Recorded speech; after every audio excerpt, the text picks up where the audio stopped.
Welcome to This Explainer. Okay, today we are tackling one of the most pressing challenges in enterprise tech right now. We're talking about the urgent need to transform machine learning from these isolated, kind of one-off science projects into rock-solid, foundational enterprise infrastructure. If you've been sitting there wondering why your massive investments in data science just aren't translating to the bottom line, well, you are in the exact right place. We're going to break down exactly what it takes to govern, scale, and actually extract real, tangible business value from your ML initiatives. Let's dive in. Here is our roadmap for today. We'll be looking at the machine learning crisis, bridging ML and operations, structuring the right team, non-negotiable ML governance, monitoring for business value, and finally, the leadership mandate. Section 1, the machine learning crisis.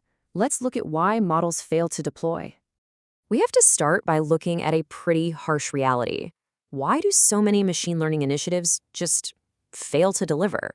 Well, get this. A staggering 87% of machine learning models never even reach production. Just think about what that actually means for your organization for a second. It means the vast majority of your data science investment is literally delivering zero business value. I mean, the models are built, they work beautifully in some isolated lab environment, right? But they just never cross the finish line to actually impact your day-to-day business operations.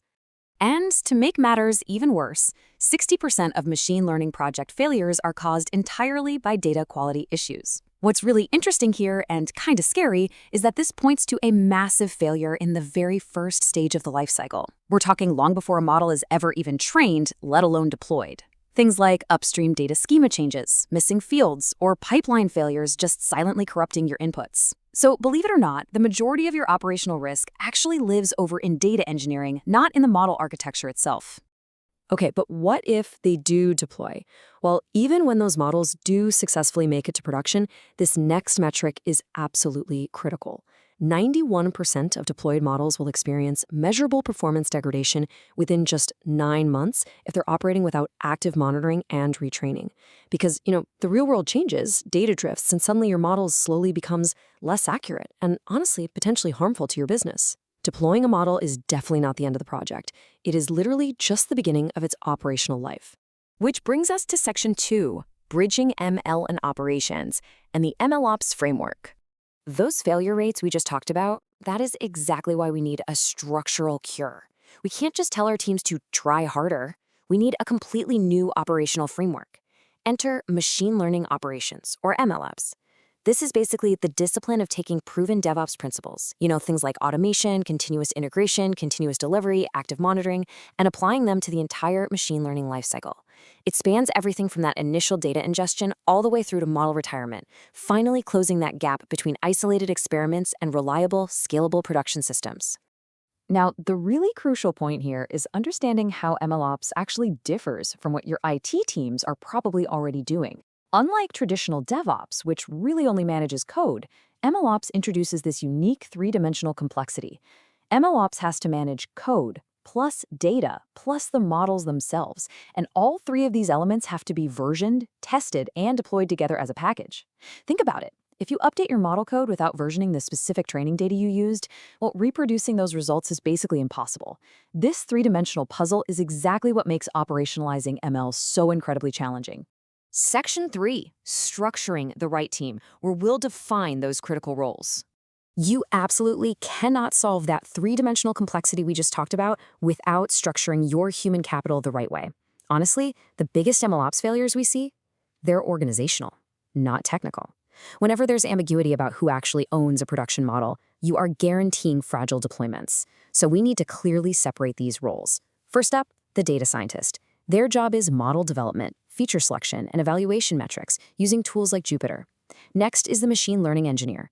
This is a super critical role that companies skip all the time. They need to focus on pipeline automation, model packaging, and the actual serving infrastructure using tools like Docker. And finally, the MLOps engineer. They manage the broader platform layer, the CI/CD tooling, and orchestration with tools like Terraform. Seriously, forcing your data scientist to manage production systems is creating massive operational risk. You need these distinct roles. So based on that structure, your top leadership priorities need to be incredibly targeted here. Number 1, Hire for engineering discipline first. When you're scaling to production, you have to prioritize ML engineers with software backgrounds over pure data scientists. True reliability demands serious engineering rigor. Number 2, mandate cross-functional alignment. This isn't just an IT thing anymore. You need legal, compliance, and business stakeholders at the same table. And third, look inward to upskill your existing DevOps staff. They can actually transition into MLOps roles with some targeted training in ML concepts, which is a fantastic way to significantly reduce your hiring costs. Moving right along to Section 4, non-negotiable ML governance. Let's talk about managing enterprise risk. Okay, so with the right team in place, management has to step up and enforce strict governance. The regulatory landscape out there is accelerating so fast right now. Just look at the EU AI Act of 2024. It explicitly classifies high-risk AI systems and demands mandatory risk assessments, human oversight, and really extensive transparency documentation. And let me tell you, frameworks like this carry some massive financial penalties if you're found non-compliant. Every single production model in your organization must have a traceable lineage. That means knowing exactly what data was used, what code version it ran on, who approved it, and exactly when it was deployed. For modern enterprises, this is simply non-negotiable. To actually protect the enterprise from those risks, your model registry has to act as a strict control plane. Every single model that's moving to production must pass through an automated approval workflow, and it means distinct sign-offs. First, an ML engineer has to complete a technical review just to validate pipeline integrity and ensure infrastructure compatibility. Then, a data scientist steps in to complete a performance review, confirming that the evaluation metrics actually exceed your established thresholds. The golden rule here: no single person should ever have direct write access to just push a model straight into production by themselves. Section 5. Monitoring for business value. How we actually measure model ROI. Once a model is finally safely and compliantly deployed, we have to tackle what is arguably the most underinvested phase of the whole lifecycle: post-deployment monitoring. Effective monitoring means climbing a 4-layer ladder. The problem is most IT teams stop at layer 1, which is just basic infrastructure monitoring, CPU and memory usage. But you have to keep climbing. Layer 2 is data quality monitoring, where you're tracking feature distributions and null rates. Then there's layer 3, model performance monitoring, to track prediction distributions and make sure accuracy stays high compared to your baseline. And finally, you have to reach layer 4, because that is where the real value lives. Layer 4 is business KPI monitoring. This is the absolute ultimate measure of a model's value because it connects your machine learning outputs directly to actual business outcomes. You should be asking, are we actually improving the click-through rate? Exactly how much fraud was caught by this specific model? How much customer churn did we prevent this quarter? This is the layer that is by far the most meaningful to IT leadership because it's exactly how you clearly, mathematically justify the cost of your entire MLOps infrastructure. Finally, Section 6, the leadership mandate, and some actionable next steps. To make this work, you need to drive really visible organizational buy-in, and the best way to do that is by executing some quick wins. So here is a practical roadmap for your next 3 months. In week 1, just mandate experiment tracking. Literally stop people from flying blind.